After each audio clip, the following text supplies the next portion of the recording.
I forestali tornano in piazza a protestare, a fare sentire la loro voce, il futuro ancora è sempre incerto.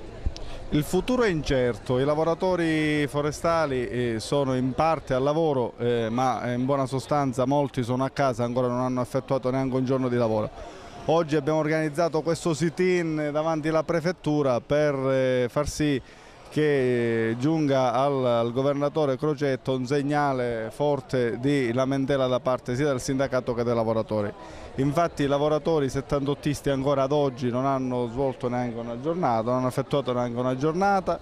I lavoratori 151isti sono stati avviati solo per 51 giornate e i lavoratori con garanzia occupazionale di 101 giornate sono solo stati avviati per 51 giornate.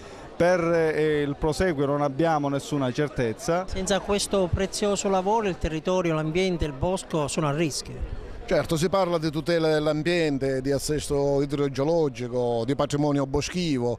È chiaro che loro svolgono una funzione importantissima, che è quella della prevenzione. La vera prevenzione appunto è quella dei lavori che attualmente stanno facendo con i viala parafuochi, con le ramaglie che tolgono da sotto il bosco, quindi tutta una serie di attività che sono propense alla tutela per l'appunto del bosco nel suo complesso.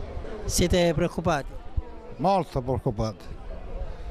Lei è settantottista? No, io sono 151ista ma sono preoccupato lo stesso. Il futuro è incerto. Incertissimo il futuro, incertissimo, perché le cose vanno male e se non si risolvono non so cosa può succedere. Cosa chiedete? Noi chiediamo che almeno ci fanno fare le giornate stabilite dalla legge, 151, 101 e 78. Lei anche qui al sit-in è preoccupato? Certo, sicuramente. Da tanto tempo non abbiamo un contratto, non siamo certi di niente. Vogliamo una sicurezza.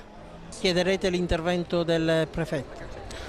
Siamo venuti apposta in prefettura e chiederemo come per l'ennesima volta quest'anno si è registrata una situazione veramente più difficile. Voglio dire, non che l'anno 2012 sia andato in maniera migliore, però quest'anno è ancora più difficile.